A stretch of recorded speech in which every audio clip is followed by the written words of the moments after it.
안녕하세요. 얼마 전에 이혼 도장 찍고 부자 된 40대 후반의 구독자입니다. 이혼 서류에 도장 하나 찍었을 뿐인데 10억을 번 기가 막힌 사연이 있다면 믿어지세요? 이게 무슨 다단계 광고 같은 얘기냐고요?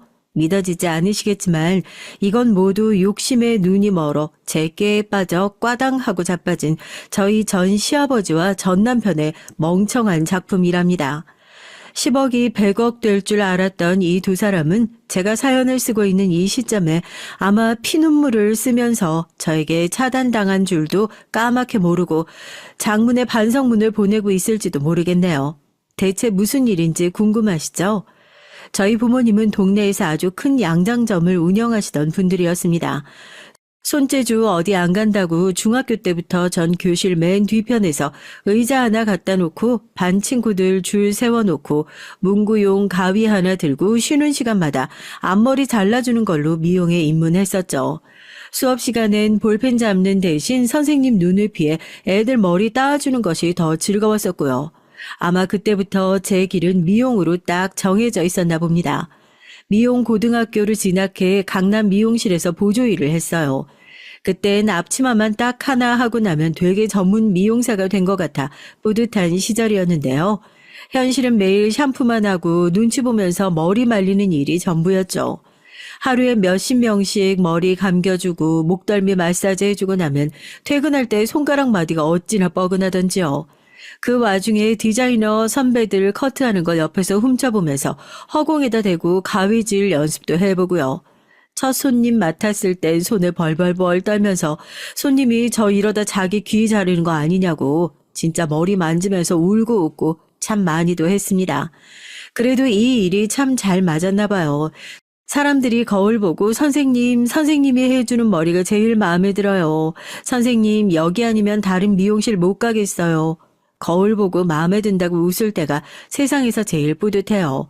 허리며 목이며 파스가 안 붙었는 데가 없거든요. 괜히 미용 보고 노가다라고 한 게 아니에요. 그래도 이 기쁨을 잊을 수가 없는 거죠. 경력이 쌓이고 나니까 저도 자연스럽게 내 미용실을 차려야겠다는 생각이 들더라고요. 그래도 전 부모님께 참 감사한 게 혼자서 벌어가지고 목 좋은 자리에 미용실 차리고 사람 뽑고 하려면 제가 그냥 평생 벌어서 모아가지고 해도 택도 없었을 거예요. 네 손재 주면 우리보다 곱절도 더 벌 거라고 그런 믿음이 있으셔가지고 초기에 자금을 도와주신 덕분에 다른 곳도 아니고 강남에요. 제 이름을 건 미용실을 오픈할 수 있었습니다. 오픈 첫날에 친구의 친구, 사람이 하도 많이 와서 이러다 돈방석 앉는 거 아니냐 했었는데 오픈빨 끝나고 나니까 어떤 날은 하루에 2명, 하루에 3명, 와 큰일 났다 싶었죠. 가게 앞에 바람 넣어 놔두는 풍선 마냥 나가서 미친 듯이 전단지 돌리고 지나가는 사람 붙잡고 앞머리 공짜로 잘라드린다고 그렇게 직접 나가서 홍보도 하고 나가는 손님 손에다 영양제 샘플 하나씩 쥐어주고 몇 년을 같이 일하는 선생님들과 고생해서 겨우 대표 타이틀 얻었습니다. 제가 명함 내밀면서 그래요. 상처뿐인 영광이라고요. 그래도 대표 타이틀을 달고 나서 남편 만난 건 참 다행이다 싶어요. 저도 어디서 고군분투하고 있고 남편도 밥 벌어먹고 살기 힘든 시절에 만났더라면 절대 결혼까지 이어질 수 없었을 테니까요. 머리 어떻게 해드릴까요? 살짝 다듬어만 드릴까요? 제가 머리를 잘 몰라서 그냥 깔끔하게 잘라주세요. 사실 제가 면접을 앞두고 있어서요. 인상이 좀 단정해 보였으면 좋겠어서요. 헤어스타일도 면접 결과에 좀 영향이 있겠죠? 무슨 면접을 보냐 물어보니까 택배기사 면접을 본답니다. 좀 의아했죠. 집 나르는 일인데 머리 스타일이 면접에 큰 영향을 주는 것도 아닌데 뭘 이렇게까지 신경을 쓰나 속으로 그렇게 생각도 했었어요. 속으로만 생각했는데 얼굴에 표가 났는지 묻지도 않은 대답을 슬슬 하더라고요. 아버지 회사에서 일을 하다가 회사가 어려워져서 이번에 처음 면접을 보는 거라고요. 집 나르는 일에 머리 스타일이 별로 안 중요한 것도 아는데 그래도 뭐든 열심히 하고 깔끔하게 보이고 싶어서 그런다고 머쓱하게 웃더라고요. 얼굴이 잘생겼거든요. 생긴 건 뺀질뺀질하게 생겨가지고 보기보다 의외로 꽤 성실한 사람인가 보다 그냥 그렇게 생각했었죠. 저희 미용실 쪽으로 배정을 받았나 봐요. 덕분에 면접 잘 붙었다고 오며 가며 인사도 하고 음료수도 챙겨주고 성격이 되게 쾌활하거든요. 아버지가 예전에 사업을 하다가 꽤 잘 됐었대요. 본인도 그래서 같이 일을 했었고 그러다 쫄딱 망해서 지금은 아버지께서 작은 건물 임대 사업하면서 월세로 생활비만 벌고 있고 본인은 뭐라도 해야겠다 싶어 택배에 뛰어들었다고. 쉽게 포기 안 하는 그 근성도 마음에 들고 솔직히 외모도 큰몫했었던 게 맞고요. 거짓말을 못하겠네요. 직업만 봤을 땐 빠지는 게 맞지만 여러모로 배울 점도 많고 동네 친구로 시작했다가 사람 인연이라는 게 그 어쩌다로 시작하는 거잖아요. 그렇게 남편과 연애를 시작하게 됐고 처음엔 택배 기사라는 남편의 직업만 보고 너 너무 외모만 보고 만나는 거 아니냐. 나이도 있는데 좀 안정된 직장의 남자를 만나야 하는 거 아니냐. 평생 남편 뒷바라지만 하면서 살 거냐. 걱정 어린 시선을 보내던 친구들도 연애가 길어질수록 남편의 순박한 모습을 보면서 점점 인정하는 눈치였어요. 제가 아무래도 사람 상대하는 직업을 가지고 있다 보니까 좀 예민한 구석이 있거든요. 감정 기복도 심하고 툭하면 짜증내고 기분도 오르락내리락 잘하고요. 친한 친구들도 넌 왜 그렇게 성격이 요란 법석이냐고 손님들한테만 친절하지 친구로 만나면 딱 피곤한 성격이란 얘기를 하는데 남편 성격이 참 무던해요. 제가 말도 안 되는 이유로 팩 짜증을 내도 오늘 뭐 짜증나는 손님이라도 있었나 보다 하고 하하 허허 웃고 넘어가고 날씨가 왜 이래 하고 또 성질을 팍 내면 아무 말도 없이 떡볶이를 시켜주고 뭐 그렇게 무던한 사람이니까 여러모로 잘 맞아서 길게 연애를 할 수 있지 않았나. 젊었을 때 불같은 사랑도 많이 해보고 조건 좋은 남자들도 많이 만나봤지만 이렇게 안정감을 느끼면서 오래 만난 사람은 이 사람이 처음이었거든요. 결혼은 이런 사람이랑 하는가 보다. 집신도 다 제 짝이 있다고 이 사람이 내 집신인가 보다 하고 큰 고민 안 하고 결혼했어요. 시아버지 쌍수 들고 환영하셨죠. 솔직히 저 같은 며느리가 어딨나요? 결혼할 때 다 같이 입을 모아 그랬어요. 저희 남편 저랑 결혼한 거 완전히 땡 잡은 거라고요. 저랑 결혼해서 완전히 팔자 핀 거라고요. 뭐 남편을 질투 어린 시선들로 보는 사람들도 많았죠. 택배 일이나 하는 사람이 강남에서 저렇게 큰 미용실 하는 마누라 만나서 이제 택배 일 때려치우고 평생 놀고 먹고 살아도 되지 않냐 하는. 하여튼 남자는 외모만 잘생기면 장땡이다.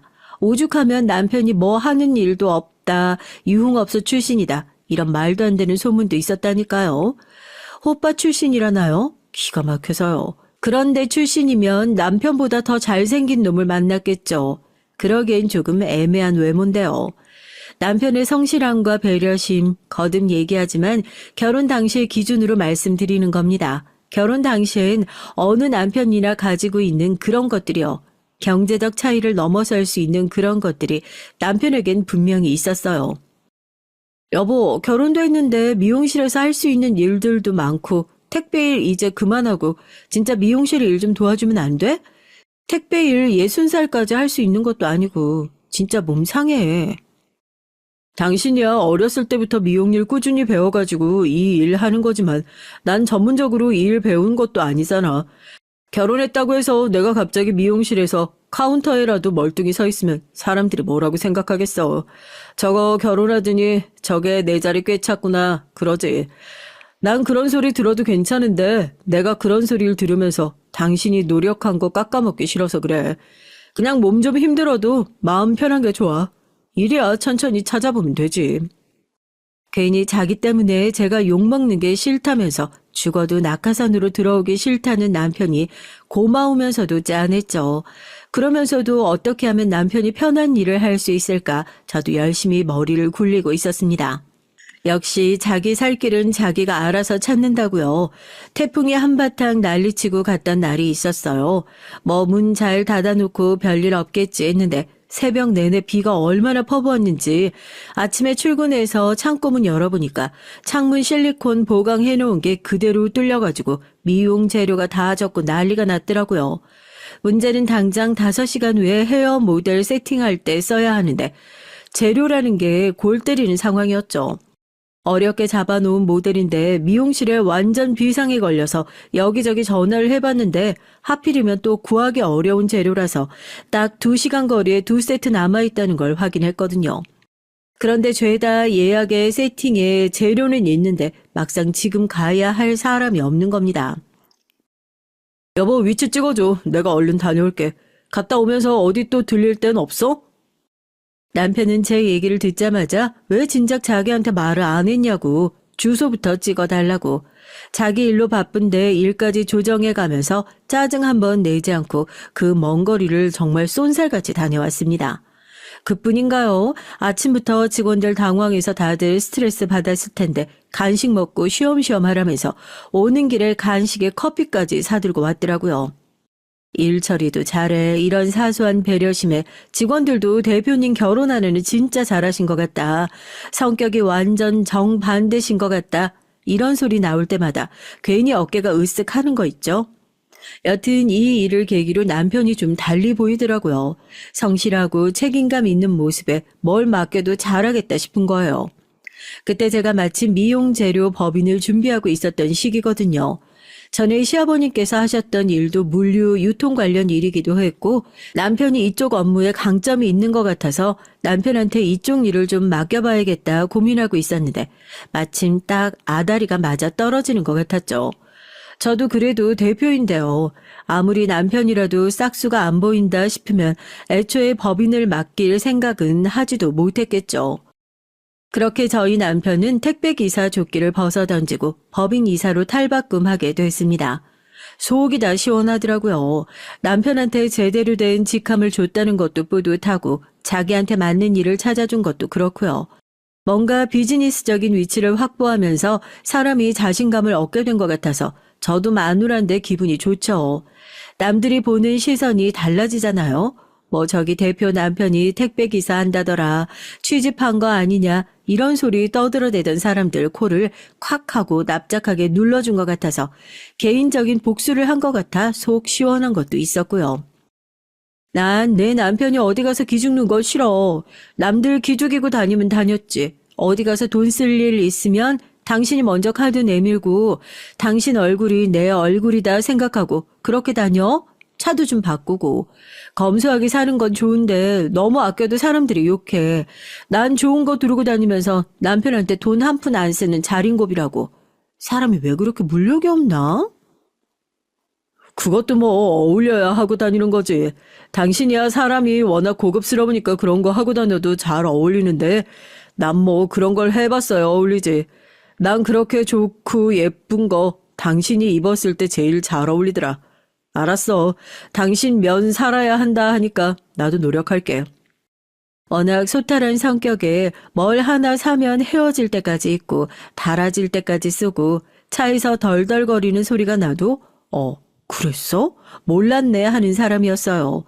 물론 그런 게 좋아서 만난 것도 있었지만 이젠 나이도 있고 사회적인 위치도 있으니까 남편도 조금은 달라져야 한다 생각해서 밖에서 사람들 만날 땐 조금 더 신경 써라 조언도 해줬었죠. 그런데 그 조언이 남편에게 독이 되었던 걸까요? 남편이 법인을 맡은 이후 제가 조언한 대로 조금씩 달라지기 시작했습니다. 그런데 달라진 건 단순히 외적인 부분만이 아니었어요. 남편은 정말 미묘하게 지적할 수 없을 정도로 아주 미묘하게 달라지기 시작했습니다. 사업을 시작하면서 외모가 잘생겨지고 자신감을 가지게 된 그런 의미의 달라짐이 아니었죠. 여자만 알 수 있는 그런 달라짐이요. 남편은 법인을 운영하면서 다양한 비즈니스 파트너를 만나게 됐습니다. 땡땡 기업 역시 그중 하나였어요. 중국, 베트남 뷰티 사업에서 덩치를 무섭게 키워가고 있는 곳이었고 저희도 자체적인 헤어 브랜드를 출시하기 위해 준비하고 있던 상황이라 땡땡 기업과 좋은 관계를 유지하는 것이 중요했죠. 남편에게도 우리에게 중요한 사람들이니 항상 신경 써야 한다 늘 강조했고요. 어때? 지난번 모임에서 얘기 좀 해봤어? 그쪽 딸이 화장품이랑 미용 관련 투자 쪽에 관심이 많다고 하더라고. 안 그래도 헤어 브랜드 쪽에 관심이 많았었다고 그러던데 우리 제품 얘기하니까 제대로 한번 들어보고 싶다고 미팅 날짜 잡자고 했었어. 근데 여보 혹시 이거 미팅 내가 날짜 잡고 얘기 좀 해봐도 괜찮을까? 그쪽 이사도 나랑 계속 만났었고 자기는 중간에 담당자가 바뀌는 게 좀 불편하다고 하더라고. 아무래도 맡았던 사람이 계속 맡아서 진행하는 게 우리 쪽에서도 신뢰감이 있어 보이지 않을까 싶어서 나도 처음 해보는 거니까 책임감 있게 해보고 싶어. 법인을 운영하긴 했어도 남편을 비난하려는 게 아니라 남편은 거의 바지 사장에 가까웠어요. 의사결정을 하는 건 대부분 저였고 중요한 업무들도 남편보다는 남편 밑에 직원들이 더 잘 알 정도였으니까요. 그래서 남편이 뭔가 이렇게 나서서 주도적으로 해보겠다는 게 제 입장에선 오히려 반갑기까지 했죠. 일주일에 적게는 2번, 많게는 서너 번 비즈니스 미팅을 한다며 정장을 차려입고 서류를 챙겨서 나가는 남편을 보면서 처음엔 마냥 뿌듯하기만 했어요. 그런데 이 관계가 어느 순간부터 단순한 업무의 영역을 넘어섰다는 의심이 들기 시작했습니다. 저희 남편이요. 성실하고 배려심 좋고 직원들 잘 챙기고 평판 좋고 다 좋은데요. 결혼 초부터 제가 지적했던 부분이 돈 관리였어요. 남한테 워낙 베푸는 것을 좋아하는 성격 때문에 써야 할 때, 안 써야 할 때 가리지 못하고 뭐든 본인이 다 나서서 내는 타입이라고 해야 할까요? 법인 운영 시작하면서 업무 미팅도 작고 사적으로 밥이든 술이든 사야 할 일이 많겠다 싶어 그럴 때 써라 하고 생활비 카드를 줬던 적이 있었는데 첫 달 카드 내역서 날아온 거 보고 뒷목 잡았잖아요.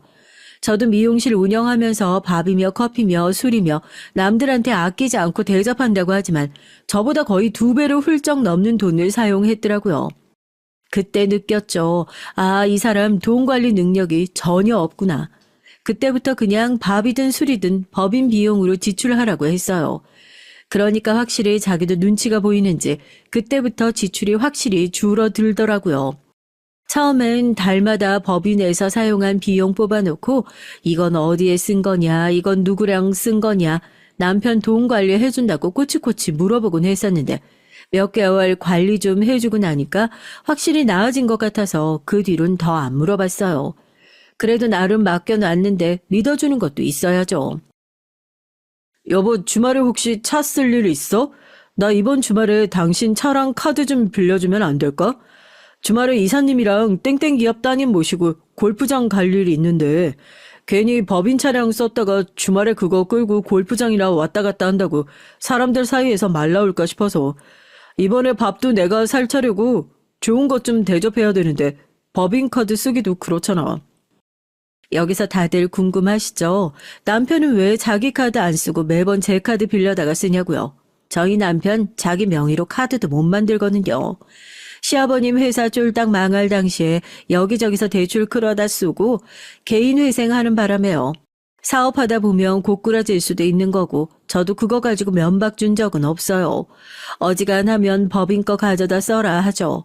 그래 그럼 그렇게 해라 하고 별 의심 없이 차키랑 카드를 빌려줬어요. 남편도 매번 이렇게 제 거 빌려달라 얘기하는 것도 자존심 상할 것 같고 큰돈 쓰는 거 아니면 당신 쓸 수 있는 거 따로 놔둘 테니까 말하지 말고 가져다 쓰라고 통 크게 인심도 썼고요. 그런데 그렇게 빌려줬던 게 남편 늘어진 꼬리를 제대로 잡는 기회가 됐습니다. 멍청한 놈은 지발 밟고 넘어진다고요. 그날 전 미용 교육이 있어서 하루 종일 핸드폰도 못 보고 지방으로 직원들과 내려가서 교육을 하고 있었어요. 잠깐 짬이 나서 핸드폰을 보는데 결제 문자가 와 있더라고요. 남편이 식당에서 카드를 썼나 보다. 뭐 워낙 카드도 많고 여러 개고 하다 보니까 사실 돈 들어가고 빠져나가고 하는 거 특이한 내역 아니면 잘 보지도 않거든요. 그냥 어디서 뭐 썼겠거니 하고 마는 거죠.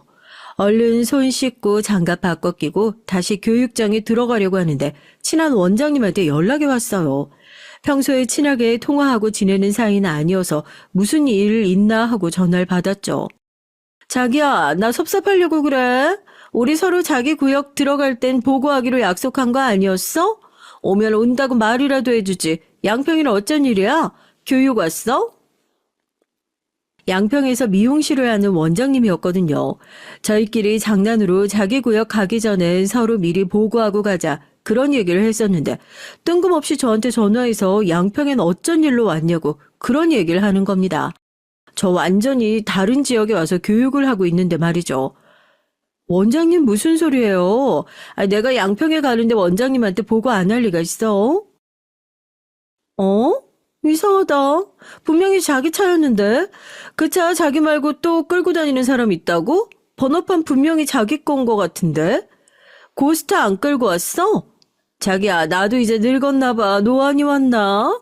여튼 이참에 목소리 듣고 그러는 거지. 연말 되기 전에 얼굴이나 한번 보자. 나 곧 가니까 내가 또 연락할게. 다음에 봐. 괜히 바쁜데 내가 또 귀찮겠네. 끊어. 차가 몇 대 있긴 한데 그렇게 흔한 차종도 아니고 번호판 번호도 특이해서 알아보기 쉽긴 하거든요. 번호판이 분명히 제 차인 것 같았다고 의아해하면서 자기가 잘못 봤나 보다 전화를 끊더라고요. 그 원장님이 말한 차는 분명히 남편이 오늘 아침에 저한테 빌려간 차였거든요. 잘못 봤을 수도 있겠지만 순간 남편이 그 차를 끌고 양평에 간 게 아닐까 의심이 머릿속에 스쳐 지나갔습니다. 양평, 가평. 무슨 생각 드세요? 펜션이 우후죽순 들어있는 곳들 아니에요. 머릿속엔 안 좋은 생각부터 먼저 스쳐 지나가더라고요. 지금 당장 남편한테 전화를 걸어서 너 지금 어디냐? 너 혹시 가평이냐 물어볼까? 그 뒤로 교육이 뭐 손에 잡히겠어요. 내내 심란해하다가 집으로 돌아왔죠. 저 집 딱 도착하니까 얼마 안 있어서 남편이 들어왔더라고요. 골프백도 그대로 들고 온 게 누가 봐도 골프 치고 돌아온 사람의 차림새예요. 오늘 잘 갔다 왔어? 어때? 뭐 일은 잘 진행되고 있는 거야? 도통 말이 없으니까. 그럼 잘 갔다 왔지. 이사님이 다음 주에 자료 정리해서 보고한다고 했어. 난 골프 같은 운동 잘 안 맞나 봐. 이것도 부자 스포츠지. 나처럼 뭐 운동장에서 축구공이나 차는 사람은 영.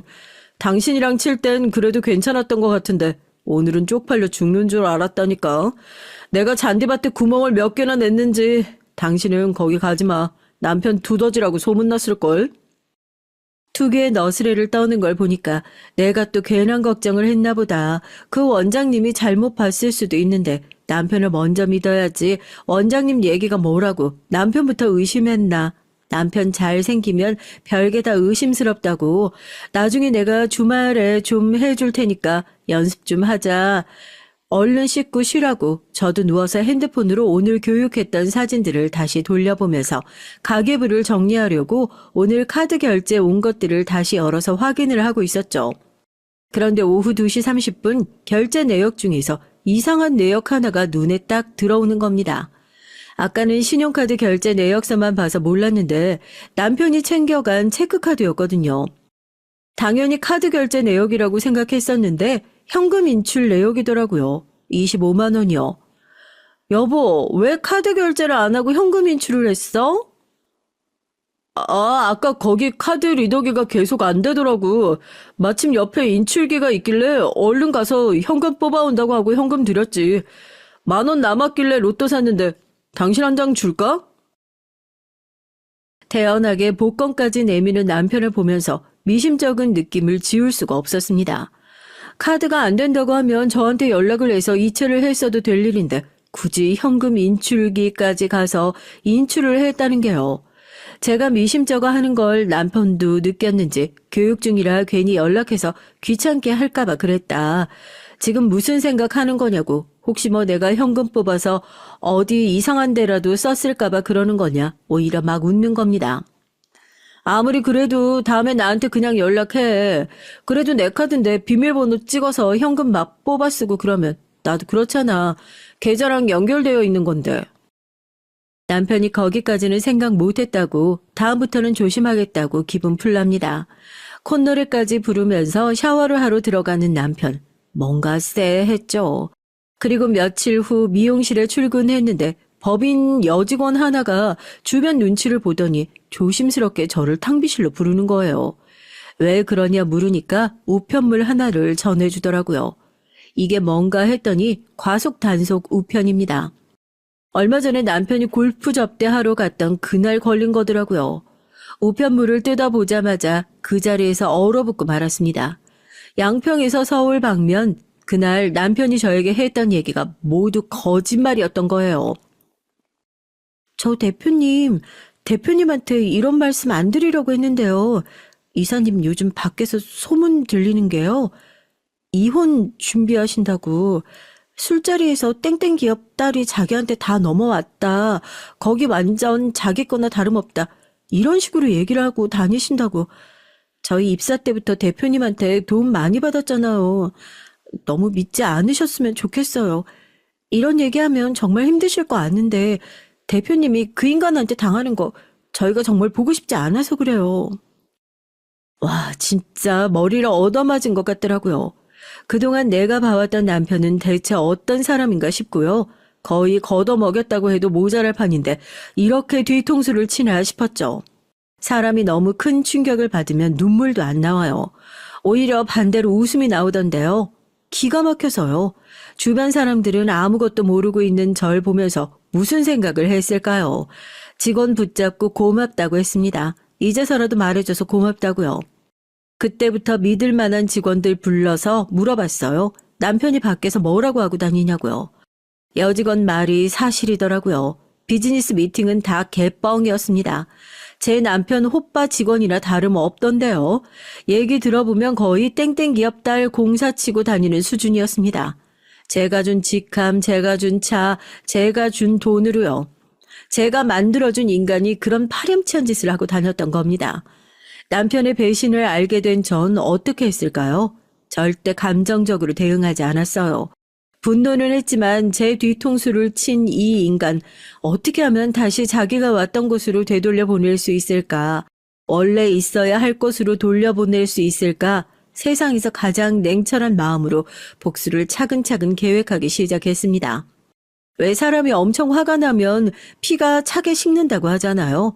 매일 밤 퇴근을 하고 집에 돌아오면 생글생글 웃는 남편의 얼굴을 보고 저도 활짝 웃어줬죠. 그리고 속으로 생각했어요. 그래, 너 지금 많이 웃어둬라 하고요. 어차피 그 웃음 이제 딱 한 달도 못 갈 거니까 주둥이 찢어 놓을 수 있을 때 죽죽 많이 찢어둬라 하면서요. 그리고 제 복수의 시작은 정말 우연히 방문한 은행에서 처음 계획될 수 있었습니다. 미용실을 시작하게 되면서 은행 갈 일이 많아지더라고요. 미용실 건물도 그렇고 부모님 양장점 건물도 그렇고 법인 건물도 그렇고 지금 교육장으로 사용할 새 건물도 알아보다 보니까 자연스럽게 미용실 다음으로 자주 가는 곳이 은행이거든요. 열심히 살다 보니까 VIP라고 하면서 은행에서도 가족들 건물이며 뭐며 다 같이 관리를 해주고 있고요. 교육장으로 사용할 건물 때문에 대출 알아보러 갔다가 우연히 직원에게 시아버지 얘기를 듣게 된 거예요. 사실 아버님도 생판남이니 이런 얘기 해주면 안 되는 게 맞는데 10년도 넘게 얼굴 본 사이니까 걱정되는 마음에 했던 얘기겠죠. 근데 시아버지 뭐 문제 있는 거 아니지? 아니, 지난번에 나한테 와서 건물 담보 대출 알아보시더라고. 투자처를 찾으시는 건지 아니면 뭐 문제라도 생긴 건지. 당장 크게 10억이 필요하실 일이 뭐가 있나 싶어가지고 괜히 걱정돼서 그러지. 시아버지께서 얼마 전에 임대소득을 받고 계시는 10억짜리 건물 담보 대출을 알아보고 가셨다는 겁니다. 정확히 알 수는 없지만 어쩐지 그 담보 대출 역시 남편의 바람과 연관이 되어 있을 것 같다. 어렴풋이 짐작만 하고 있었죠.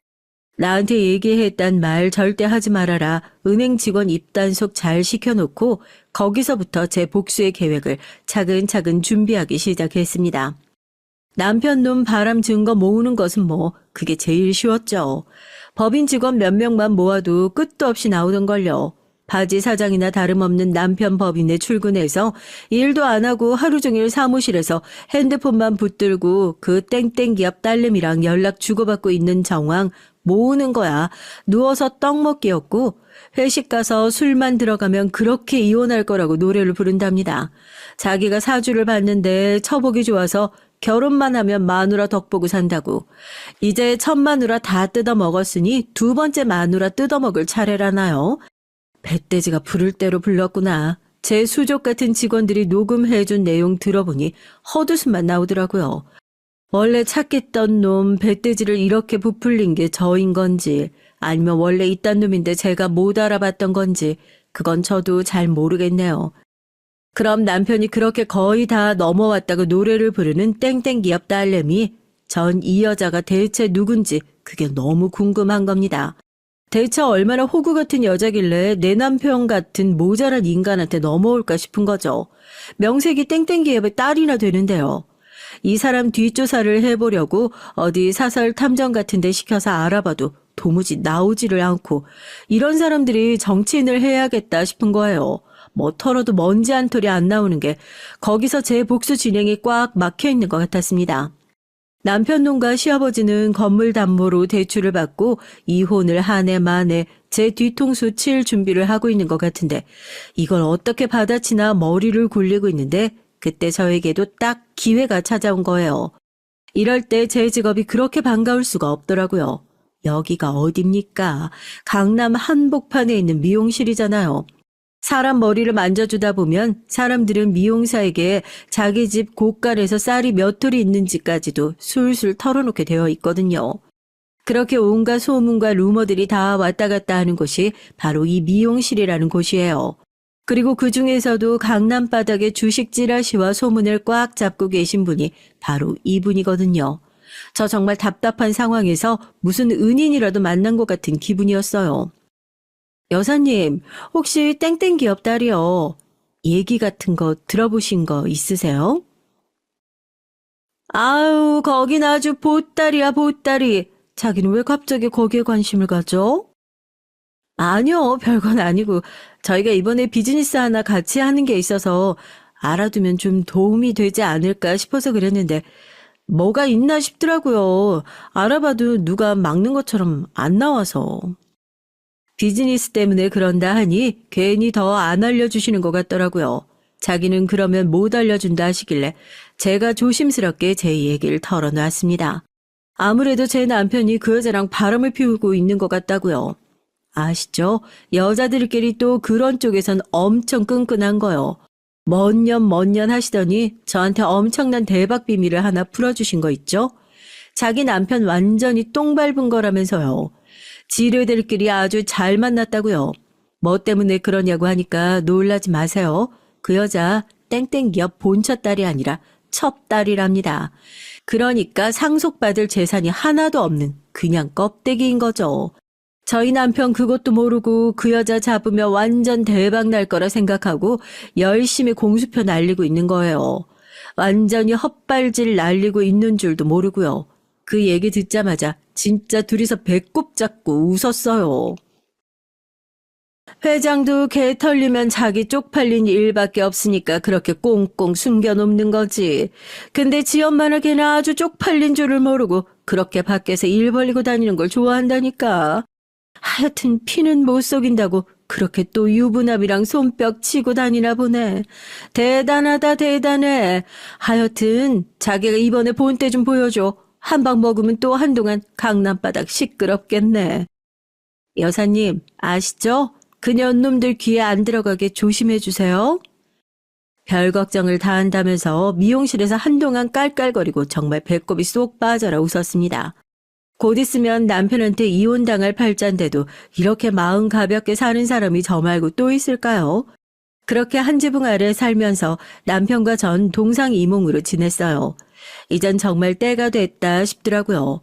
누군가 하나는 먼저 싸움을 걸어야 이 이혼이라는 것도 터지지 않겠어요? 저도 이젠 모든 준비가 다 끝났다 싶어서 남편에게 먼저 제대로 된 훅을 날렸죠. 그동안 모아뒀던 남편의 바람 증거를 집에 가서 모두 집어 던졌어요. 남편은 놀라지도 않더라고요.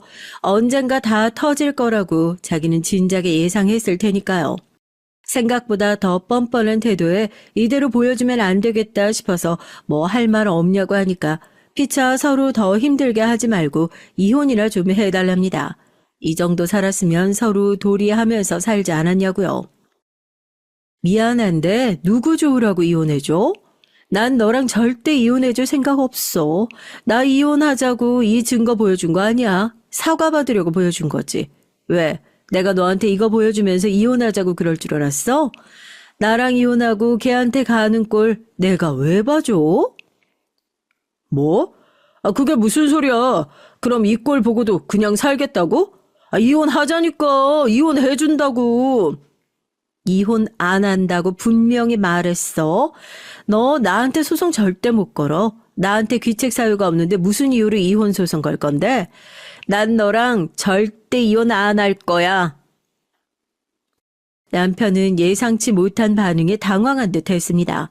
당연히 제가 이 모든 증거를 집어던지면서 이혼을 해달라 사정이라도 할 줄 알았나 보죠. 지금 남편 머릿속엔 하루라도 빨리 저와 이혼을 하고 그 여자 바짓가랑이라도 붙잡아서 땡땡 기업의 사위 자리에 앉아야 하는데 제가 이렇게 발목을 딱 잡아버리니 얼마나 당혹스러울 겁니까? 속으로 정말 배꼽을 잡고 웃었어요. 이제 완전히 상황이 역전이 돼버렸죠. 남편이 저한테 오히려 이혼을 해달라고 사정하는 꼴이 되어버렸으니까요. 저한테 내가 너 이것만 속인 줄 아냐. 사실 그때 비즈니스 미팅 간다고 하고 어디도 가고 내가 회식 자리에서 너 두고 이런 소리도 했다. 제가 그것도 알고 다 알고 있다. 나 그래도 괜찮다. 다 품고 살 수 있다. 성인군자 같은 소리나 하고 있었어요. 남편 입장에선 황당할 노릇이죠. 뭔 소리를 해도 다 괜찮다고. 나 너랑 이혼 안 한다고 하니까요. 아주 애 같았을 겁니다. 야, 너 미쳤어? 네가 무슨 부처라도 돼? 무슨 이제 와서 바람핀 남자를 품고 살겠다고 난리야. 야, 네 성격에 퍽이나 그걸 다 참고 살겠다. 야, 이제 와서 말도 안 되는 연기하지 말고 그냥 속 시원하게 이혼해 달라고. 내가 너한테 뭐 재산을 떼어달래? 뭐 해달래? 그냥 조용히 이혼만 해달라고. 그게 뭐 그렇게 어려운 거야?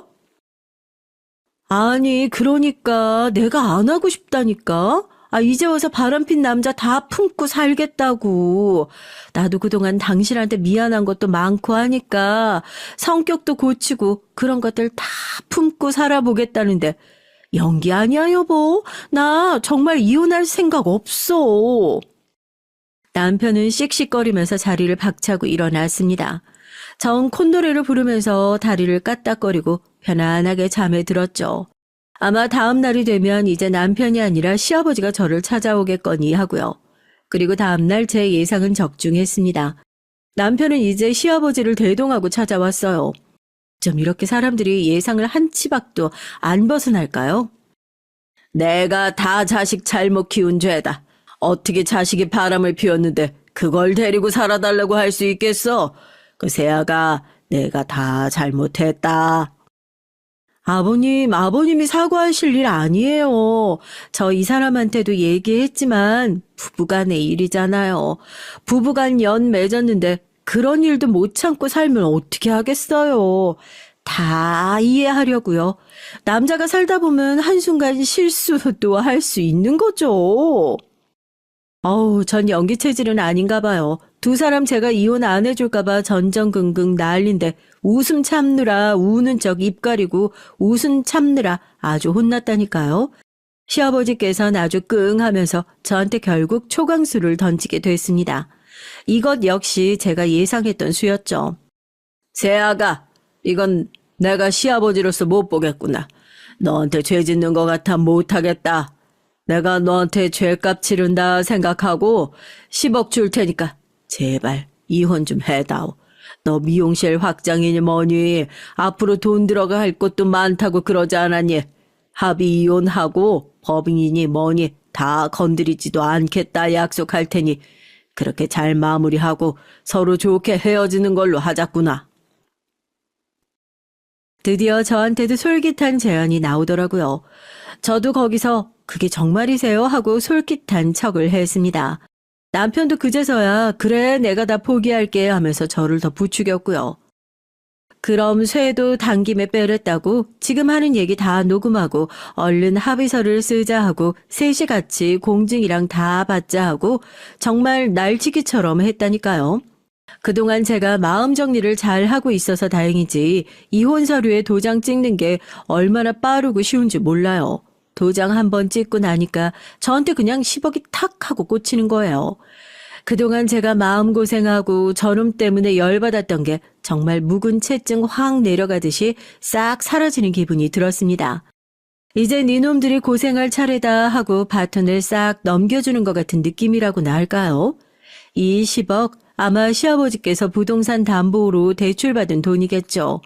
한 치 앞도 모르고 알터니가 빠졌다는 듯 속 시원하게 남편을 보면서 제가 예정이라도 남은 듯이 아쉬워하는 표정으로 아니지, 전 남편에게 그랬어요. 예전엔 참 바보 같고 착한 맛이라도 있었는데 사람이 돈독에 오르면 답도 없다더니 이렇게 무서운가 봐. 근데 혹시 그거 알고 있어? 돈독 치료하는데 돈만한 약이 없다고 하더라고. 있잖아, 사람이 원래 땀 열심히 흘려서 벌어봐야 돈 소중한 걸 안다고 하더라. 한 달에 250만 원씩 벌면 10개월에 2,500만 원이고 10억 벌려면 대체 몇 년을 일을 해야 되는 거야? 너 그 돈 다 갚으려면 고생 좀 하겠다. 그 어디 깜빵 들어가서 강제 부역한다고 생각하고 열심히 일 좀 해봐. 아버지랑 둘이서 그거 갚으면서 마음속으로 깊이 참여한다. 그렇게 생각 좀 하고 앞으로 착하게 좀 살아라. 응? 이게 무슨 뚱딴지 같은 소리야. 야, 뭐 미용실 그거 꼴랑 조그만 거 한다고 유세 떨지 마. 이제 내가 너보다 훨씬 더 잘 나갈 일만 남았어. 어디서 졸부같이 살아가지고 난 이제 준재벌이라고. 하여튼 이제 피차 서로 얼굴 볼 일 없으니까 잘 살든 말든 알아서 해라. 꼴랑 그거 10억 받은 거 가지고 그게 무슨 유세야, 유세는. 침을 탁 뱉고 돌아서는 전 남편을 보면서 등 뒤에다가 가운데 손가락을 탁 올려서 흔들어 줬어요. 에라이, 여시나 먹어라 하고요. 전 남편과 시아버지가 얼굴이 허옇게 질려서 저희 미용실을 다시 찾아오는데 정확히 얼마 걸렸는지 한번 맞춰보실래요? 한 달? 3개월? 아니요, 그렇게 길게 걸리지도 않았어요. 정확히 딱 3주 걸렸어요. 이혼했다는 소식 직원들도 다 알고 있고 제가 혹시라도 전 남편이 미용실에 다시 찾아오면 문도 열어주지 말라고 조용히 문 다시 잠궈버리라고 했거든요. 저희 직원들이 다른 건 몰라도 직원 교육은 정말 철저하게 되는 것 같아요.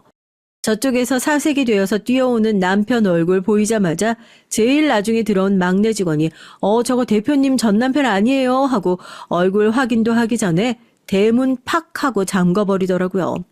덕분에 제 남편은 잘 닦아놓은 유리창에 얼굴 팍 부딪히고 얼굴 납작하게 짜부라져서 거의 울다시피 하는 표정으로 유리문을 손바닥으로 퍽퍽 두드리기 시작했어요. 여보 문 좀 잠깐 열어줘.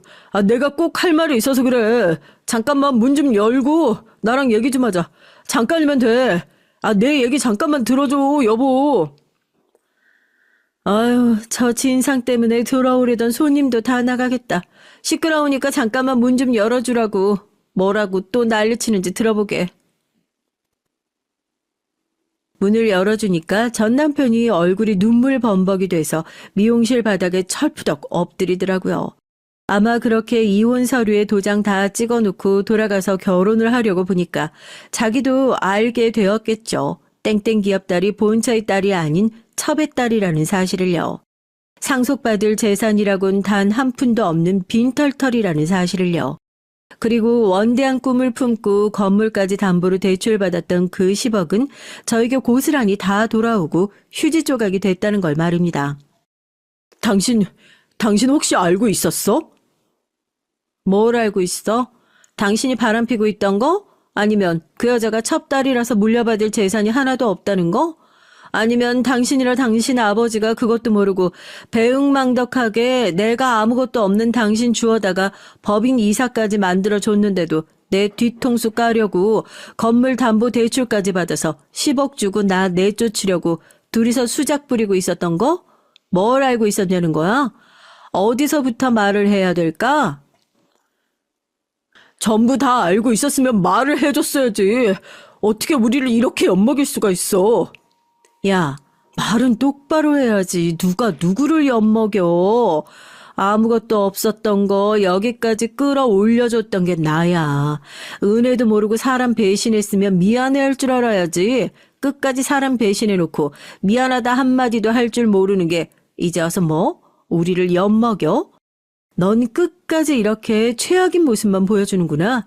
근데 어쩌냐? 이미 이혼 서류에 잉크 다 말랐고 네가 아무리 여기 와서 빌어보고 화를 내보고 울어본들 그 10억 너한테 다시 안 돌아가.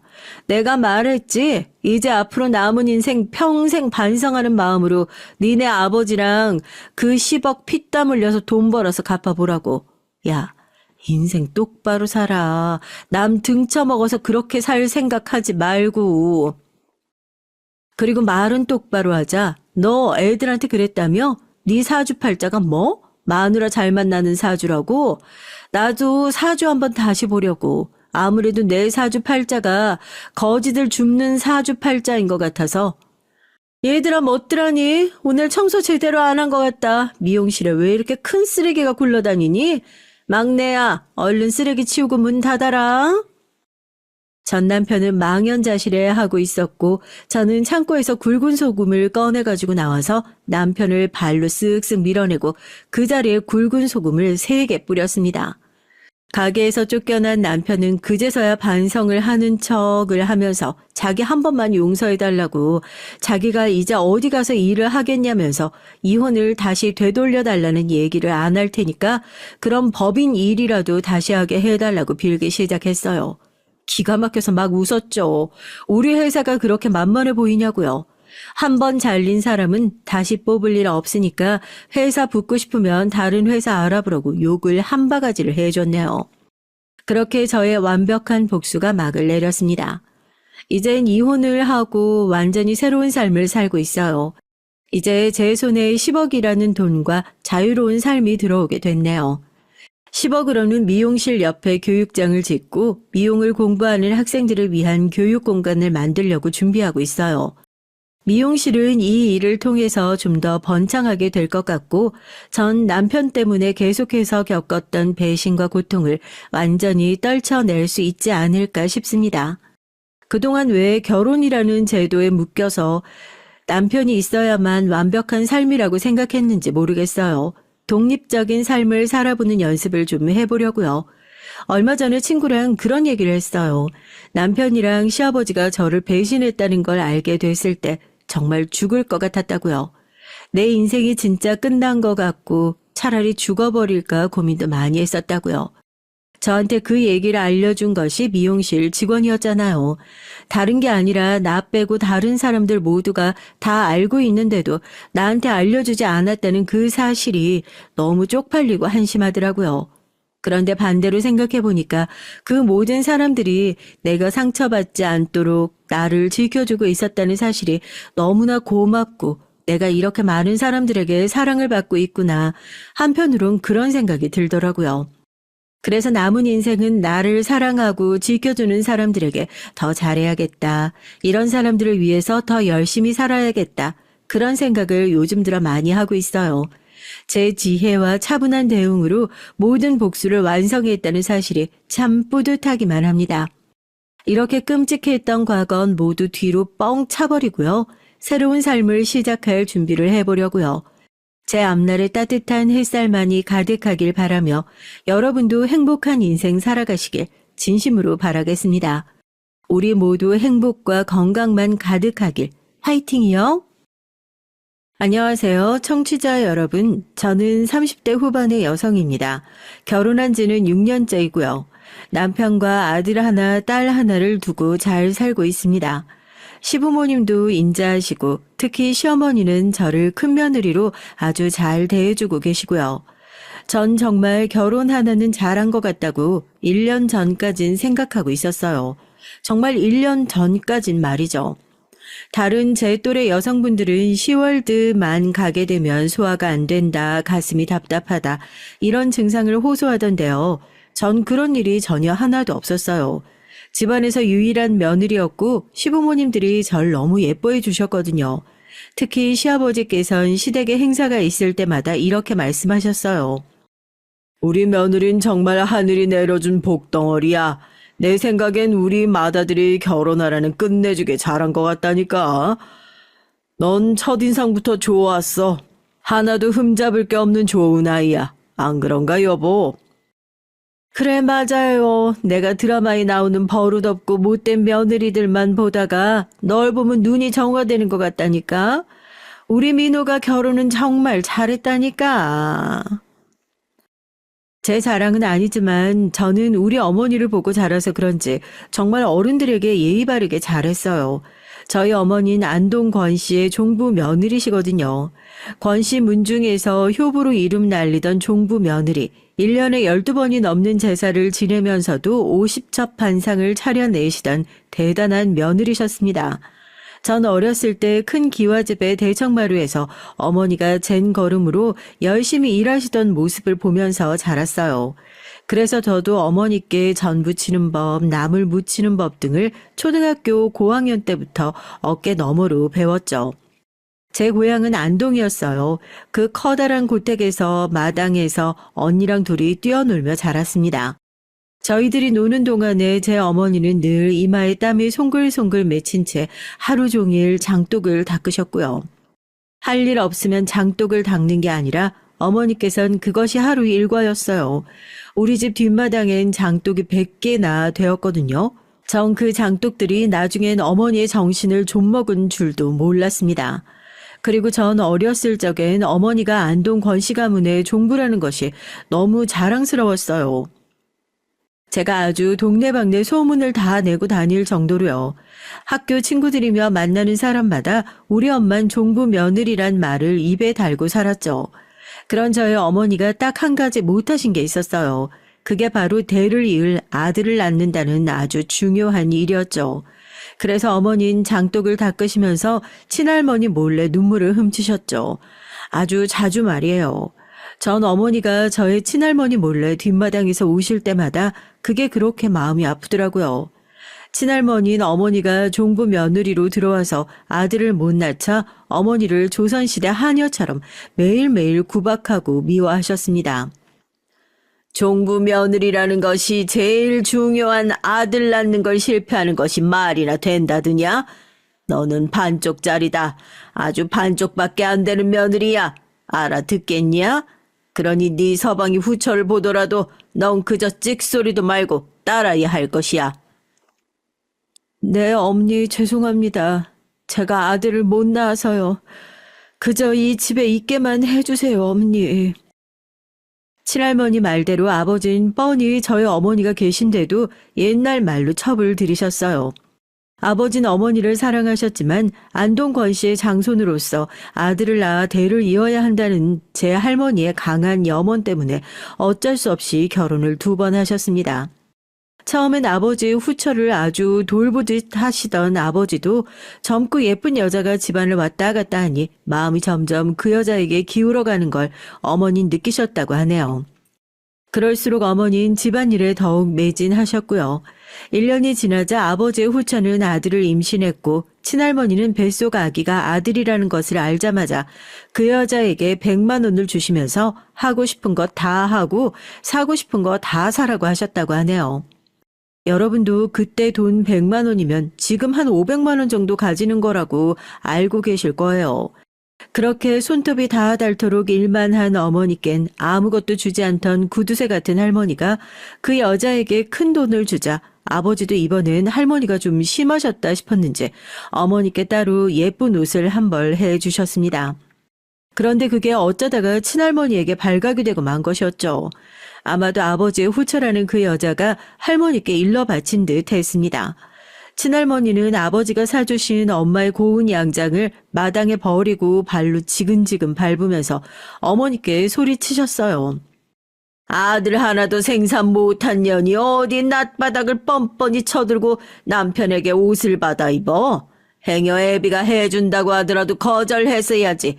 니녀는 양심이라는 게 없냐? 계집년이나 둘 낳아놓고 뭘 잘했다고 옷을 받아 입어? 어머니 잘못했어요. 아유 너무 아파요. 제발 제 머리 좀 놔주세요. 제가 잘못했어요. 네 어머니. 그것도 모자라서 친할머니는 어머니의 고운 쪽진 머리를 풀어 헤치고 틀어쥐고 마구 흔들었습니다. 어머니는 눈물을 철철 흘리면서도 말대꾸 한번 못하시고 시어머니가 하라는 대로 할 수밖에 없었죠. 전 눈앞에서 이 장면을 보고 그때부터 친할머니를 미워했던 것 같아요. 겨우 아들을 못 낳는다는 이유로 저렇게 기죽어 지냈던 어머니를 이해하지도 못했고요. 제 어머니에 대한 프라이드는 결국 친할머니에 대한 증오심으로 바뀌어버렸습니다. 어머니도 그렇죠. 잘못한 거 하나도 없는데 왜 저렇게 할머니께 꼼짝을 못하나 싶었는데 이해가 되질 않았어요. 하지만 제 사상과는 다르게 어릴 때부터 몸에 밴 예의 범절은 저를 얌전하고 예의 바른 며느리로 각인되게 만들었습니다. 처음 제 남편을 따라 시부모님께 인사를 갔던 날이 생각나네요. 제 시부모님은 부유해서 서울 강남의 100평짜리 단독주택에 사시는 분들이었습니다. 제 시아버지는 그때 당시 이미 퇴직을 하신 상태여서 집안 마당에 밀짚 모자를 쓰고 나무를 가꾸고 계셨고요. 그러다가 저를 보고 처음 하신 말씀이 지금까지도 생각이 나네요. 아이고, 민호가 말하던 권씨 가문의 손녀가 너로구나. 만나서 반갑구나. 난 민호 애비 되는 사람이야. 요즘 사람들은 이렇게 주먹을 부딪히면서 인사한다며? 시아버지는 그렇게 말씀하시며 목장갑을 벗고 주먹을 쥐어 제 앞으로 내미셨어요. 그래서 전 아버님의 주먹에 손을 부딪히는 대신 고개를 90도로 꺾어 인사를 드렸습니다. 배꼽에 손까지 얹고 아주 예의 바르게 말이에요. 안녕하세요, 아버님. 전 권진영이라고 합니다. 민호 씨와 사귄 지는 1년이 조금 안 되어요. 민호 씨한테 말씀 많이 들어서 꼭 한번 만나 뵙고 싶었습니다. 제 얌전한 말과 행동을 보시고는 시아버지는 눈썹을 치켜 올리시며 흥미로운 표정으로 절 다시 보셨어요. 그러더니 시어머니를 소리쳐 부르시는 것이었습니다. 곧 시어머니가 마당으로 나오셨는데요. 시아버지는 시어머니께 절 요즘 사회에서 보기 드문 유교녀라고 소개를 하시지 뭐예요. 시아버지의 말씀을 듣고 제 남편은 그때 얼마나 웃었는지 몰라요. 아버지도 그런 말을 다 하실 줄 아느냐면서 시어머니, 시아버지와 남편 세 사람이 마당에 서서 배를 잡고 하하 웃으시더라고요. 그런 모습이 전 정말 보기 좋은 한 가족으로 느껴졌습니다. 그리고 나도 이 가족들의 일원이 되면 너무나 좋을 것 같다는 생각을 한 거예요. 그래서 전 그때 남편과의 결혼을 결심하게 된 것이었습니다. 저희 시아버님은 동년배의 꼰대 같은 영감님들과는 다르게 뭔가 깨어있는 생각을 가지신 멋진 분이었어요. 제 긴장감을 아시고 그렇게 바로 풀어주신 걸 보면 알 수 있을 거예요. 시아버지와 천천히 얘기를 나눠보니 많이 배운 사람의 인품도 보이고 너그럽고 여유 있는 그런 성격이셨습니다. 전 시아버지가 아주 마음에 들었어요. 남아 선호 사상의 결정체 같은 제 친할머니랑 정반대의 사상을 가지고 계신 시아버지가 흔한 건 아니니까 말이에요. 8, 90년대 주말 드라마에 보면 시아버지가 남아 선호 사상에 물들어서 며느리가 아들 못 낳는다고 구박하고 아내에게 툭하면 밥이나 차려오라면서 화를 내는 그런 캐릭터잖아요. 그런데 제 시아버진 시어머니에게 주말마다 아침 밥상도 차려주시는 아주 신식 어른이었죠. 그것도 토스트와 계란 후라이, 베이컨 이런 것들을 좋아하시는 분이었어요. 제 시부모님들은 아들 둘에 딸 하나를 두고 사셨는데요. 큰아들이 바로 제 남편이고 작은아들은 법대생이었죠. 그리고 막내딸, 그러니까 우리 신우는 그때 막 대학에 들어갔는데 공부를 잘해서 이미 고등학교 때 미국으로 유학을 가 있었고요. 지금도 미국 캘리포니아에 살고 있습니다. 그래서 전 결혼했을 때 외엔 신우이의 얼굴을 본 적이 없어요. 그건 뭐랄까, 제겐 아주 다행인 일이었죠. 신우이는 아주 자유로운 영혼의 미국인이라서 저와는 같이 살았으면 아마 많이 부딪혔을 성격이거든요. 제 남편은 직업이 회계사입니다. 명문대 회계학과를 나와서 숫자밖에 모르는 제가 보기엔 좀 꽉 막힌 성격을 가진 남편이죠. 하지만 중요한 건 절 아주 사랑해준다는 것이에요. 그것만 있으면 좋은 남편이잖아요. 그리고 둘째 서방님은 서울대 법대를 나왔고요. 그것도 아주 우수한 성적으로 졸업해서 로스쿨을 거쳐 검사로 임용되었고요. 그런 시동생은 저의 자랑거리였습니다. 그런데 시부모님은 저와는 다르게 검사가 된 서방님을 막 치켜 세워주거나 칭찬하시진 않았어요. 서방님이 로스쿨을 1등으로 졸업했을 때도 그저 무덤덤한 얼굴로 수고했다고 짧게 한마디씩 하는 것이 다였거든요. 전 좀 의아했죠.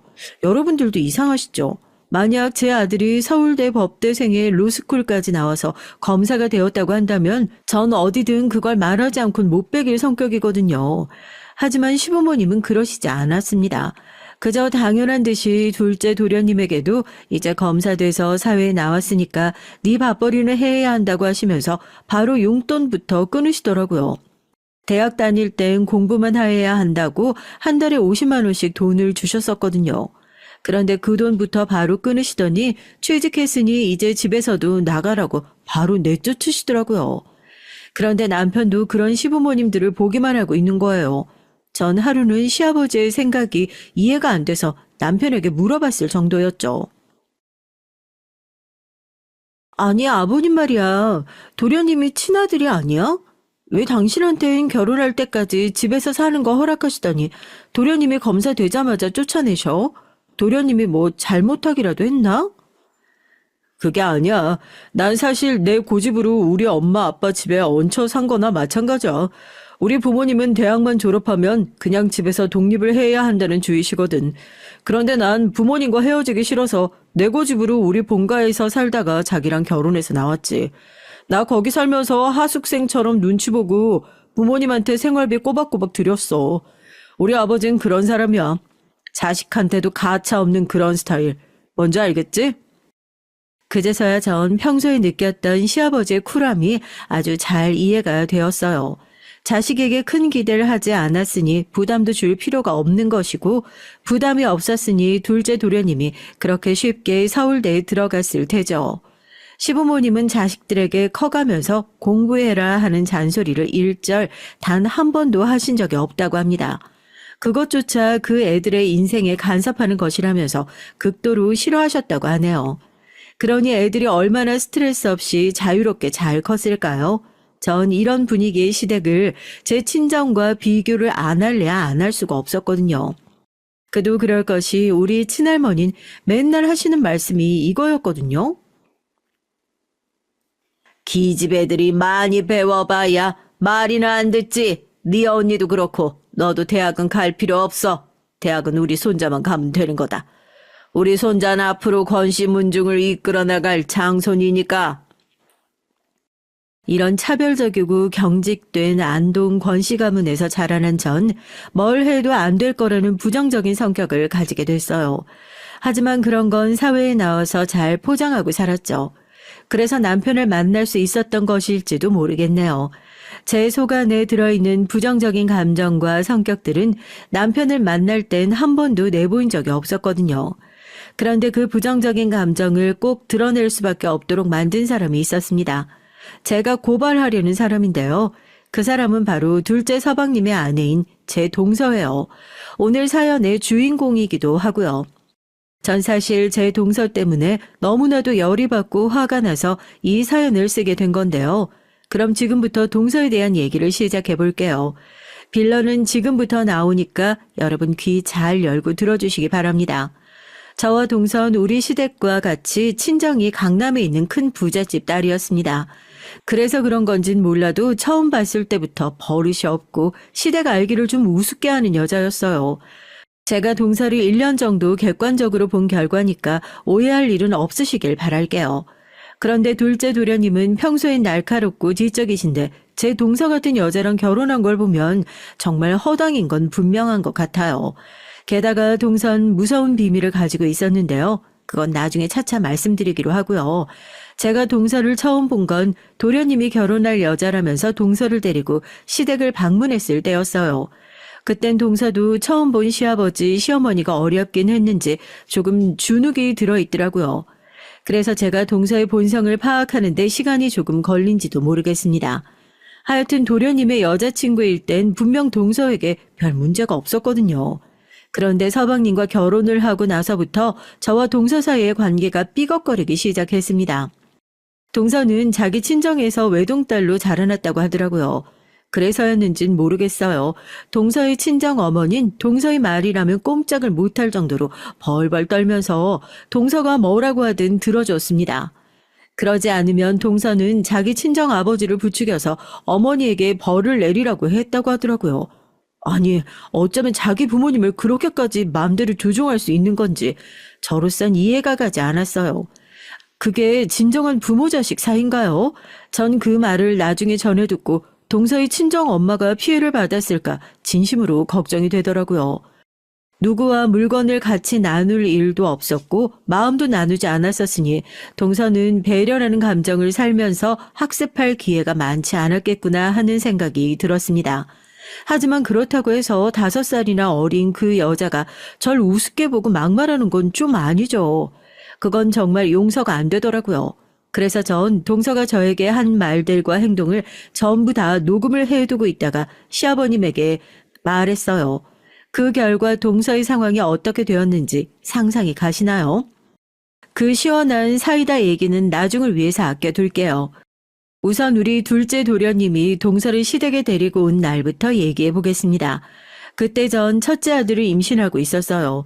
임신 8개월쯤이 되어 조금만 움직이거나 밥을 많이 먹어도 바로 신물이 올라오는 증상이 있었거든요. 그래서 제 남편은 동서를 상견례 하는 자리에 전 오지 않아도 된다고 말했어요. 네, 저도 처음엔 그때 가지 않으려고 했었죠. 지금은 그랬으면 좋았을 것 같다는 생각도 듭니다. 그렇지만 시어머니는 생각이 달랐어요. 그래도 저도 가족인데 3사람을 드리는 자리에 제가 있어야 할 것 같다고 하시는 것이었어요. 그래서 저도 할 수 없이 무거운 몸을 이끌고 참석을 했죠. 시부모님 댁에서 저희들은 모두 새 며느리 될 사람을 기다리고 있었어요. 그런데 동서는 시댁에 들어오자마자 처음 만난 저에게 어처구니 없게도 이런 말을 하는 것이었습니다. 당신 뭐야? 아, 여기서 일하는 아줌마구나. 마침 잘 됐네. 내가 긴장을 해서 물이 너무 먹고 싶은데 한 컵만 좀 떠다 줘. 아 참, 난 레몬수 아니면 안 먹으니까 레몬즙 타가지고 오는 거 잊지 말고. 지아야, 이분은 네 형님들 뿐이야. 우리 형의 와이프라고. 그러니 네가 아무거나 막 시켜도 되는 사람 아니야. 아, 자, 얼른 형수님께 사과해. 우리 도련님의 말을 듣고 동서는 미간을 찌푸리면서 저에게 오만불손하게 고개를 꾸벅 숙였습니다. 하지만 그 태도는 절대 진심으로 미안해하는 사람의 태도는 아니었어요. 마치 남편이 될 사람이 시키니까 어쩔 수 없이 한다는 식이었습니다. 그러니 제 곁에 와선 조그맣지만 저만 들리는 정도로 중얼거렸어요. 그러니까 왜 헷갈리게 그런 이상한 앞치마나 하고 문 앞에 서 있고 지랄이야. 정말 내가 꼴 같잖아서. 우리 자기랑 결혼만 하면 내가 이딴 여자하고 상종이나 하나 봐. 뭐라고요? 아, 도대체 초면에 무슨 소리를 하는... 어머, 제가 무슨 말을 했다고 그러세요? 형님, 귀가 안 좋으신가 보다. 아니면 혹시 정신에 문제 있어요? 제가 너무 어이가 없어서 큰 소리로 동서에게 반박하려고 하자 동서는 제 입을 급히 막고 웃으면서 저를 미친 여자 취급을 하는 거였습니다. 동서의 사이코패스 같은 이중성에 전 너무 놀라고 경악했어요. 게다가 그 여잔 저보다 한 수 위라는 걸 분하지만 전 인정할 수밖에 없었습니다. 전 살다 그런 불려 같은 년 처음 봤어요. 왜냐고요? 도련님이 동서에게 시부모님을 소개시켜 주자마자 동서는 시어머니에게 딱 달라붙어서 마치 시녀처럼 무엇이든 해주려고 하는 거였습니다. 시어머니가 좀 덥다고 중얼거리시자 동서는 호들갑을 떨면서 말했어요. 오늘 날이 더운가? 잠깐만 여기 있어봐요. 땀이 다 나네. 어머, 어머니 더우신가 보다. 제가 에어컨 켜드릴게요. 오빠, 에어컨 리모컨 좀 갖다 줄래? 어머니, 제가 얼음물 좀 떠올까요? 됐어요. 형님은 임신해서 움직이시기 힘드니까 제가 다녀올게요. 그럼 앉아만 계세요. 와, 자기 정말 부지런하게 움직이네. 여기가 그래도 시집이라서 그런가? 보통 자기 안 그러잖아. 공주님처럼 앉아서 나한테 심부름만 시키면서. 오빠, 왜 그래? 시부모님 앞에서 내가 그래도 오빠한테 해준 것도 있잖아. 둘째 도련님이 비아냥거리자 동서는 험하게 눈을 부라리면서 둘째 도련님에게 억지로 웃어 보였습니다. 이때 전 동서의 아나무인 같은 성격을 조금 간파했어요. 제가 눈치가 빠르다는 말을 많이 듣거든요. 전 그런 동서의 아기에 머리가 어질어질했습니다. 모든 동서의 행동이 역겹게 느껴지고 이 자리를 빨리 빠져나가고 싶었어요. 하지만 남편도 시부모님도 입안의 혀처럼 살갑게 행동하는 동서에게 눈이 멀어서 그 여자의 실체를 파악하지 못했습니다. 그날은 그렇게 동선 그 뻔뻔한 민낯을 완벽하게 감췄어요. 결국 둘째 도련님은 그 악마 같은 여자와 결혼을 하고야 말았습니다. 그때 도련님은 사법연수원 연수생이었는데요. 둘째 도련님은 나중에 검사가 되라고 하시는 시아버지의 말씀에 판사가 되고 싶은 마음을 접고 검사 쪽으로 지원을 했다고 하더라고요. 제 남편은 시아버지께 수능적인데 반해 도련님은 자기가 하고픈 대로 하기도 했던 모양이었지만 그래도 저희 집안에선 아버지의 영향이 적지 않게 작용하긴 한 것 같습니다. 우리 신우는 둘째 도련님 결혼식에 잠깐 얼굴 비추고 한 이틀 집에 있다가 다시 미국으로 휙 하니 가버렸어요. 신우는 집에 며칠 있으면서도 있는 듯 없는 듯 자기가 아가씨 때 쓰던 방에서 잘 나오지도 않았고요. 전 남편에게 어느 날 물어봤습니다. 도대체 신우인 왜 미국에 갔으며 시어머니하고 한마디도 하지 않고 혼자 고립된 채 방 안에만 있었는지 말이에요. 그랬더니 남편은 정말 난감한 표정을 지으면서 고개를 흔들었습니다. 그 부분은 마치 알아서는 안 된다는 것처럼 말이죠. 하지만 전 너무나도 궁금해서 남편에게 사실을 알려달라고 졸랐어요. 우리 어머니가 막내 고등학교 때 한번 죽으려고 하는 걸 보셔서 그래. 그래서 다시는 그런 짓 하지 말라고 한번 크게 혼을 내신 적이 있거든. 그 이후로 내 동생은 우리 엄마랑 한마디도 하지 않아. 어렸을 때 미국 가서 거기서 혼자 지내면서 우리 막내가 굉장히 외로웠나 봐. 그래서 남자친구를 사귀었는데 하필이면 그 남친이 질이 나쁜 놈이었던 거야. 싫다는 우리 막내에게 손을 대려고 한 적이 있었거든. 그때 미국에 다니러 오셨던 엄마가 크게 놀라서 그놈을 경찰에 신고를 했었지. 그래서 그 남친은 감방에 갔고 우리 막내는 극단적 선택을 하려고 했었어. 감당할 수 없는 큰 비밀을 알아버린 전 그만 말문이 콱 막혀버렸어요. 눈물이 그렁그렁해서 아무 말도 못하는 절 보자 남편은 괜한 사실을 꺼내놨다면서 시어머니께는 제가 알고 있는 사실을 비밀로 하라고 말했죠. 전 멍한 표정으로 고개만 끄덕였습니다. 그 냉정한 신우이의 얼굴 이면에 이런 아픔이 있는 줄은 저도 몰랐지 뭐예요. 그러고 보니 돈이 많다고 해서 무조건 행복할 거라고 믿은 제가 좀 어리석었다는 생각이 들었습니다. 행복은 성적순도 아니고 재산순도 당연히 아니었는데 말이죠. 전 웬만하면 살면서 동서를 마주치지 않으려고 노력을 많이 했어요. 사실 그 여자는 한 번 마주칠 때마다 기가 탈탈 털려서 너무 피곤한 스타일이었기 때문입니다. 동서는 서방님이 검사에 임용되자마자 마치 자기가 검사가 된 양 자랑스러워했어요. 그 자랑이 너무나 지나쳐서 동서의 친구들이며 가족들한테까지 침을 튀겨가며 자랑을 했습니다. 서방님이 검사 임명장을 가지고 온 날 동서의 친정에선 검사사위 나왔다고 너무 좋아했다고 하는데요.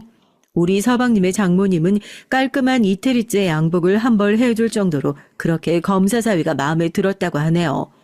전 전생에 무슨 죄를 져서 그런 동서의 시시콜콜한 친정 얘기까지 다 들었느냐고요. 동서는 아주 작은 거라도 저에게 우월감을 느끼려고 그렇게 자랑질을 해댔었거든요. 전 동서와 안 만나려고 그렇게 용을 쓰긴 했지만 마주칠 일이 없으니 동서는 일부러 제게 전화까지 해서 서방님의 일거수일투족을 스포츠 중계하듯이 자세하게 자랑하는 것이었습니다. 형님, 제 말 좀 들어보세요. 글쎄 오늘도 우리 남편이 말이죠. 이렇게 시작되는 전화 내용은 이랬습니다. 서방님이 무슨 사건을 해결하고 범인을 어떻게 취조했는지, 그리고 오늘은 무슨 옷을 입고 갔고 집에 돌아올 땐 본인에게 무슨 선물을 사왔는지, 동서는 그런 하찮은 얘기들을 저에게 매일 전화해서 자랑질을 해댔어요. 그러니 듣고 있는 제 귀에서 피가 날 정도였죠. 여러분들도 다들 아실 거라고 생각합니다. 교장 선생님이 아침 조에 훈화 말씀하실 때 어떤 느낌인지 말이에요. 뭔 소리 하는지 관심도 없고 쩍쩍 하품만 나오고 얼른 안 끝나나 그런 생각밖에 안 들잖아요. 그런데 말하는 사람은 그렇게 자기 공만 치하하고 자랑만 늘어놓는 그런 느낌 있잖아요. 검사직위는 우리 서방님이 받았는데 동서는 완전히 자기가 검사인 양 그 역할에 도취되어 있는 것 같았습니다. 어린 애들 중에 자기 아빠 자랑하고 아빠가 무슨 높은 자리에 있으면 꼭 자기가 그 권력을 가진 것처럼 남들을 휘둘러대는 그런 철부지 애들이 있잖아요. 동서는 꼭 그런 철없는 아이들 같았습니다. 네, 맞습니다. 처음부터 동서의 저런 행동들을 받아준 제 잘못인 것 같아요. 그래도 처음엔 동서랑 척을 지기 싫어서 그 지겨운 자랑질들을 다 들어줬죠. 그랬더니 처음엔 10분, 20분이 되던 통화 시간이 점점 1시간이 넘어가는데 저도 더 이상 참을 수가 없더라고요. 그래서 동서에게 따끔하게 한마디 해줘야겠다 생각했습니다. 그래서 전 큰맘 먹고 어느 날 또 동서에게 전화가 왔기에 선언을 했죠. 동서, 내가 참다 말하는 건데 앞으로 이런 쓸데없는 얘기할 거면 전화하지 말았으면 좋겠어. 동서는 아직 아기도 없지? 난 애가 이미 둘이나 돼. 그리고 우리 애들 예민해서 전화벨 소리에도 깨거든? 그럼 걔네들 돌봐야 하는 건 나야. 그러니까 동서 평소에 전화 좀 안 했으면 좋겠어. 정말 급한 일이 아니면 전화 좀 그만해줘. 부탁할게. 제가 이 말을 꺼내놓자 동서의 끝을 모르던 수다가 갑자기 뚝 끊기더라고요. 동서가 아무 말도 없이 거칠게 숨을 몰아쉬는 것이 느껴졌습니다. 전 동서가 제 말을 알아들었는 줄 알았죠.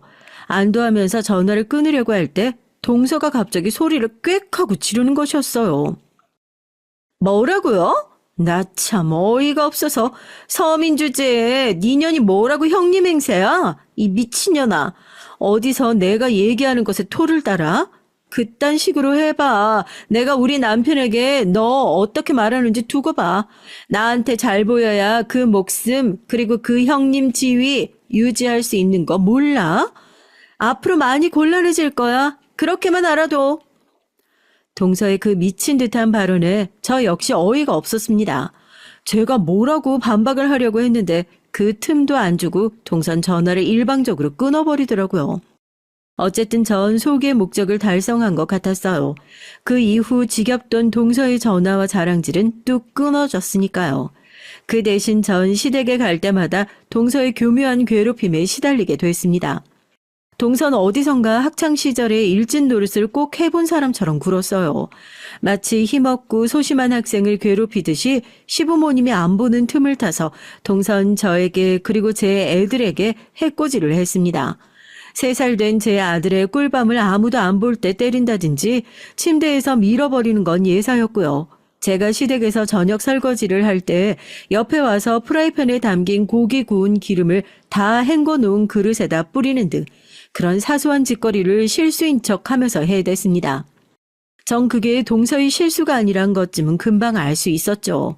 그런 짓을 할 때마다 동서의 눈빛은 비열했고 냉담했거든요. 그러면서 동서는 일부러 시부모님들이 들으시라는 듯이 이렇게 소리를 쳤습니다. 어머, 조카가 깼는데 제가 놀아주려다가 실수로 애가 침대에서 떨어지게 됐네요. 정말 죄송해요. 제가 애를 잘 볼 줄 몰라서요. 어머니 어떡해요? 제가 잘못해서 조카가 손가락이 부러졌네요. 이러면서 제가 선수 쳐서 우는 척을 하는데 감히 동서를 나무랄 사람은 없었습니다. 오히려 마음 약한 시어머니인 동서에게 다가가 많이 놀랐느냐면서 그년을 위로해주는 것이었어요. 전 동서의 행동들이 너무 가짜라서 저를 음해하는 동서의 목적이 뻔히 보였어도 아무에게도 말을 하지 못했습니다. 제가 그 상황에서 남편이나 시댁 식구들에게 억울함을 토로했다면 오히려 그녀는 제가 가해자인 양 자기를 보장했을 것이었거든요. 전 마치 제 친정엄마가 친할머니께 꼼짝 못했던 것과 같이 동서에게 그대로 당했습니다. 게다가 동서는 저와 서방님 사이에서 이간질을 하기 시작했어요. 그건 서방님이 결혼한 지 3개월이 지나서부터였을 겁니다.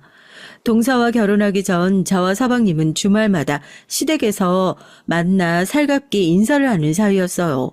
도련님일 땐 제 애들에게 좋은 장난감도 사주고 일부러 집에 와서 보기도 하는 조카 바보였던 서방님이었거든요.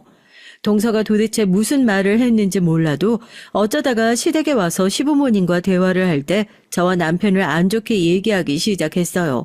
예를 들면 이런 말들이요. 어머니, 혹시 제 와이프한테 애기 안 들어선다고 뭐라고 하신 적 있으세요? 지아가 자꾸 저한테 형수님이 그렇게 부럽다고. 형수는 결혼하고 얼마 되지도 않아서 임신이 척척 됐는데 지아는 안 그렇다면서 막 우는 거예요. 아니야. 내가 언제 그런 걸로 며느리 압박 주고 그런 거 본 적 있니? 지아는 왜 그런 거니? 아무리 우리 큰며느리가 아기를 한 방에 딱딱 가졌다고 해도 내가 그런 걸로 며느리들 사이에 차별 두겠어? 그리고 새아기도 그래. 결혼한 지 이제 겨우 3개월 됐는데 뭘 벌써 아기를 가지고 싶다고 그러는 거니? 준호야, 네가 재수 씨한테 무슨 말을 들어서 그러는 건지 몰라도 나도 그런 말 어머니나 우리 아내한테서 들어본 적 없어. 재수 씨가 조금 예민한 것 같다.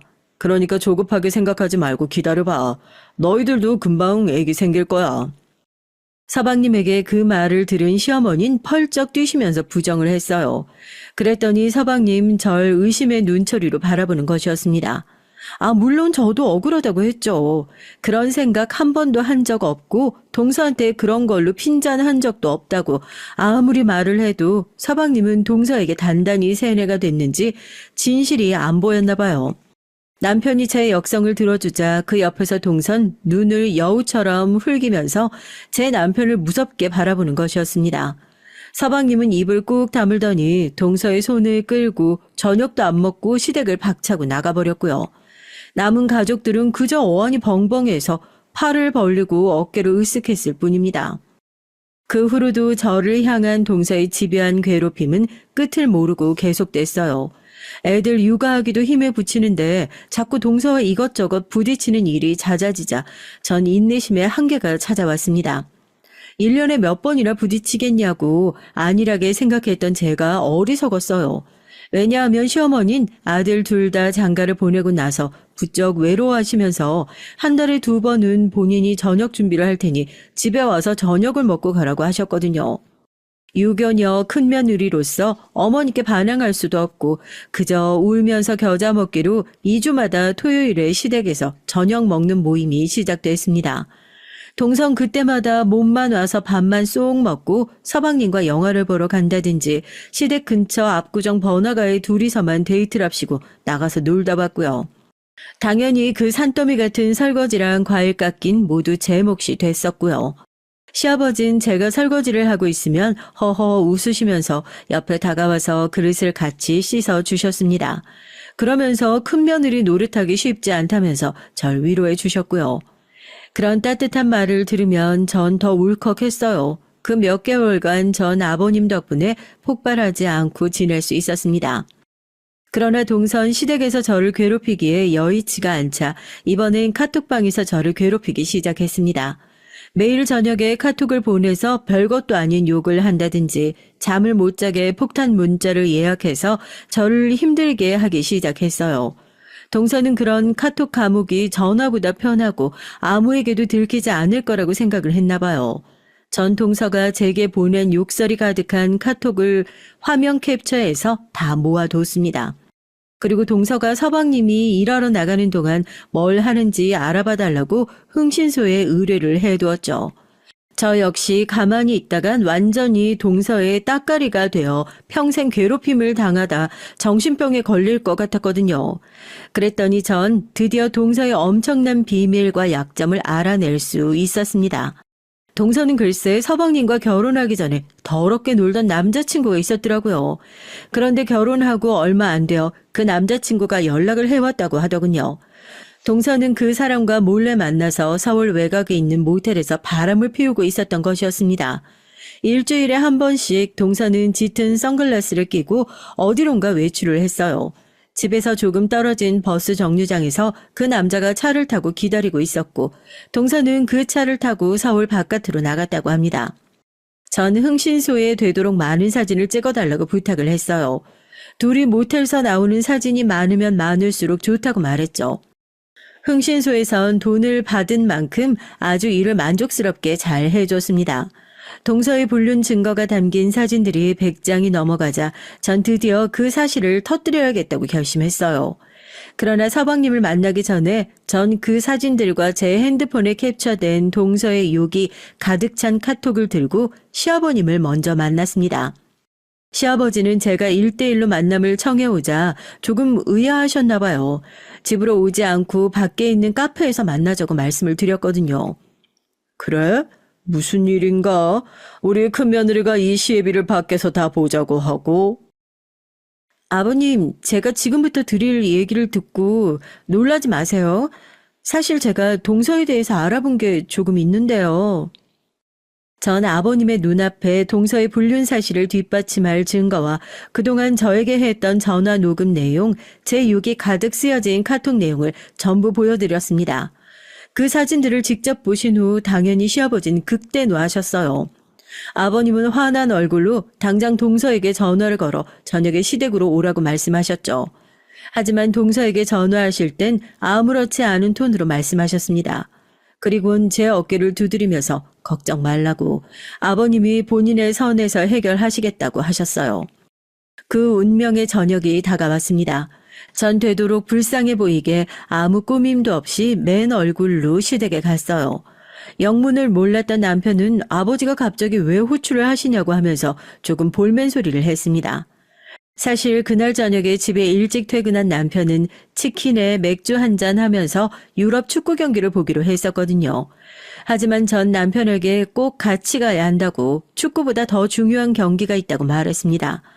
도대체 무슨 꿍꿍이인 거냐고 남편은 반쯤 저를 의심했지만 더 불평하진 않고 시댁으로 함께 갔어요. 애들은 제 친정 어머니에게 맡겼고요. 어머니께 제 집에 올라와서 하룻밤만 애들을 좀 봐달라고 부탁드렸죠. 곧 난장판이 벌어질 텐데 그 난장판에 애들까지 데리고 갈 수는 없지 않겠어요? 저와 남편이 시댁에 도착하자 서방님 내외는 이미 와 있더군요. 저녁상은 상다리가 부러지게 각종 음식들이 차려져 있었어요. 마치 명절인 것처럼 말이에요. 전 속으로 놀랄 수밖에 없었습니다. 시어머니도 아직은 동서의 불륜 사실을 모르고 계셨던 게 틀림없었어요. 만약 알게 되었다면 저렇게 동서와 웃으면서 얘기를 하고 있을 수가 없었겠죠. 전 괜히 주눅이 들어 쭈뼛거리며 식탁에 앉았습니다.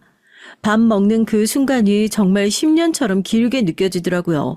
상을 치우고 다 같이 있는 자리에서 시아버지는 굳은 얼굴로 동서의 그 사진을 꺼내 놓으셨습니다. 서방님은 식탁에 아무렇게나 널브러진 동서의 불륜 사진을 보고는 눈을 커다랗게 뜨면서 경악해서 소리를 쳤어요. 지아야, 이게 무슨 일이야? 왜 자기가 이 남자랑 모텔에서 나와? 너 솔직히 말해봐. 나 몰래 이놈과 무슨 짓 했어? 동서는 시아버지의 손에서 이 사진이 나왔다는 사실이 믿어지지 않았는지 손을 부들부들 떨며 얼굴이 하얗게 질렸어요. 한참 동안 아무 말도 없던 동서의 입에서 서러운 울음이 터져 나왔습니다. 그리고 동서는 시아버지 앞에 무릎을 꿇고 두 손을 머리 위로 모아 싹싹 빌기 시작했습니다. 아버님, 잘못했습니다. 잘못했어요. 제발 한 번만 용서해 주세요. 일부러 그런 건 아니에요. 그 새끼가 갑자기 전화해 와서 저도 협박당해서 어쩔 수 없이 나갔던 거예요. 아니면 우리 오빠 만나기 전에 어떻게 놀았는지 그 새끼가 다 오빠한테 얘기한다고 해서 그래서 나갔던 거예요. 동서가 떨리는 목소리로 궁색하게 변명을 해봤지만 시아버지의 날카로운 눈을 피할 수는 없었습니다. 시아버지께선 분기탱천해서 동서에게 버럭 소리를 지르셨어요. 전 결혼 후에 이렇게 화를 내시는 시아버지를 본 적이 없었습니다. 항상 우리 애들에게 인자한 할아버지셨던 그 얼굴은 지옥의 야차처럼 일그러졌어요. 둘째 며느리 너, 그 변명 같은 게 정말이냐? 그렇다고 하기엔 네 얼굴이 너무 행복해 보이는 거 아니냐? 내 이미 다 알아보고 한 말이야. 감히 시애비를 뭘로 보고 나한테까지 거짓말을 늘어놓는 게야. 정말 정신 번쩍 들게 한번 혼나 볼 테냐? 아니요, 아버님. 형님, 제가 잘못했어요. 아버님께 저 좀 용서하라고 한마디만 해줘요. 네? 형님, 저 그래도 형님한테 많이 못되게 굴진 않았잖아요. 그렇게까지 못되진 않았다고요. 동서는 제 앞에서 눈물을 펑펑 쏟으면서 고개를 꾸벅꾸벅 조아리며 용서를 빌었죠. 전 그런 동서를 말없이 외면함으로써 절대 동서를 용서하지 않겠다는 결심을 보였습니다. 시아버진 마룻바닥에 꿇어앉은 동서에게 다가가 커다란 손바닥으로 뺨을 시원하게 올려붙여 버리셨어요. 평소엔 아무렇지도 않게 거짓말을 하는 사람을 제일 혐오하고 경멸하는 것이 바로 시아버지의 성격이었거든요. 그런데 동서는 아직 그런 시아버지의 성격을 파악하지 못했던 거죠.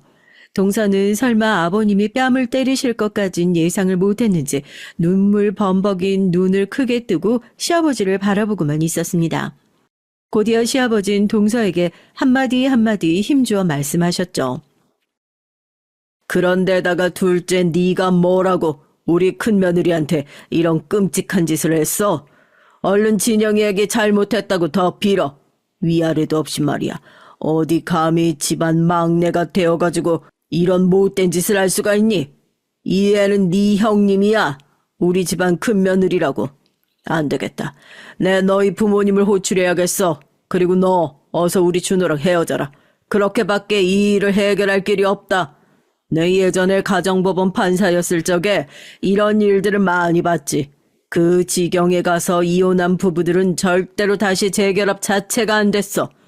넌 유책 배우자니까 입이 10개여도 할 말이 없을 거다. 알겠니? 알았으면 이 집에서 당장 나가거라. 우리 준호랑도 헤어지고. 아버님 제발 한 번만 용서해 주세요. 저 이렇게 친정으로 쫓겨가면 저희 아빠한테도 혼나요. 저 좀 살려주세요, 네? 제발요. 동서는 비련의 주인공처럼 그 자리에 쓰러져 목이 쉬어라 울어댔습니다. 하지만 시댁은 주죽은 듯이 고요하기만 했어요. 가족들 중 누구도 시아버지의 말씀에 토를 달지 못했어요. 전 그때서야 아버님이 전직 부장판사였다는 걸 알게 됐습니다. 어쩐지 서방님에게 검사를 지망하라고 강력하게 권하시더라니 저희 시아버님도 법조계에 계셨던 분인 거였습니다.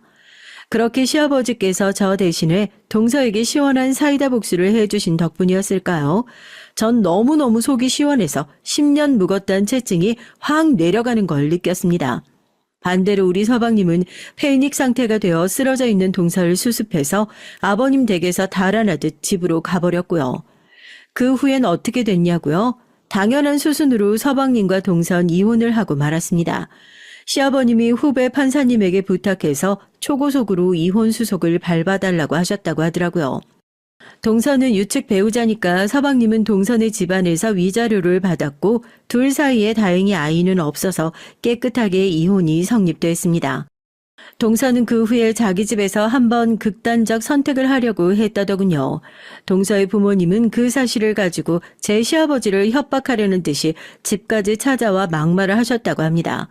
하지만 제 시아버지는 이미 이혼한 사이에 당신네들의 딸이 잘못한 일을 가지고 왜 우리 도련님에게 책임을 떠넘기려 하냐고 하시면서 그 사람들을 바로 집에서 쫓아내고 경찰을 부르셨다고 해요.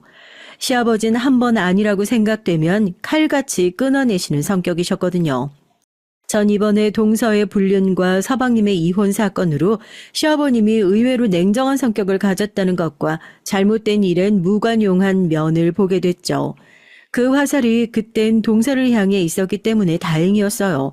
만약 나중에라도 제가 시아버님의 심기를 건드리면 저도 어떻게 될지 아버님이 좀 무섭고 섬뜩하더라고요. 뭐 다행이라면 다행이지만 아직까지 전 시아버님의 사랑을 듬뿍 받고 살고 있습니다. 아버님은 예의 바른 유교녀인 저 같은 며느리를 좋아하시니까요.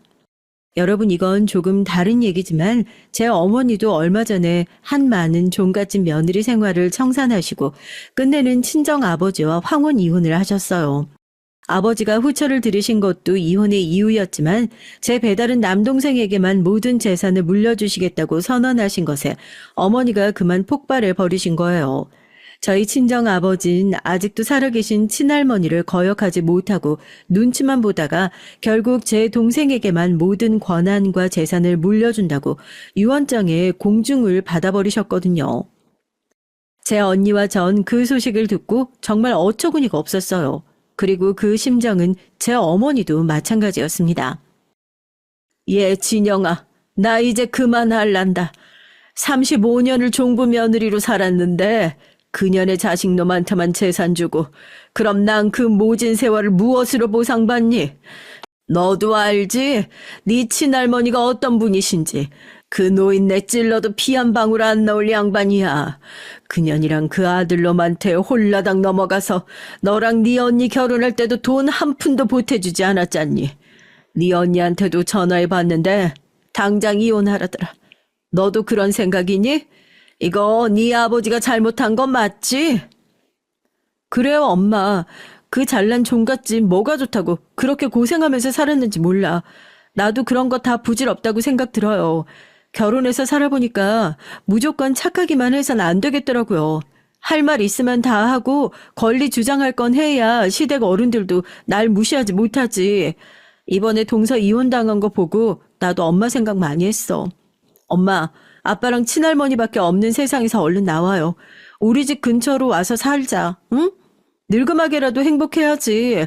언제까지 가스라이팅 당하고 살 순 없잖아요. 전 이번에도 시아버님께 후배 판사님을 소개받아 어머니의 이혼 소송을 아주 성공적으로 끌어낼 생각입니다. 어머니께서 시집 온 후 고생했던 것 다 금전적으로 보상받고 정신적인 피해 보상까지 주장해서 어머니에게 승소와 거액의 위자료를 안겨드리려고 해요. 여러분, 오늘 제 얘기 어떠셨나요?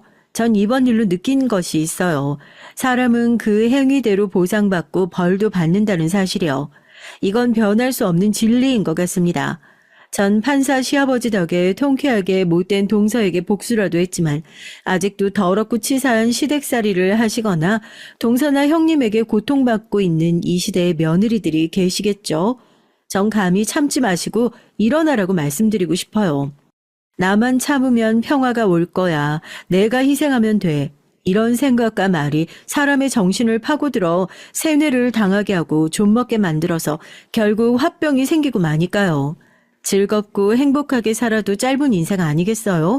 그러니 여러분들도 다 하고 싶은 거 하시고 안 하고 싶은 건 당당하게 거절하는 그런 생활을 하시기 바랍니다. 창밖엔 비도 오고 날도 흐리네요. 저희 두서없는 긴 사연 들어주셔서 감사하고요. 다음엔 좋은 사연으로 찾아뵈면 좋겠네요. 그럼 청취자 여러분 안녕히 계세요.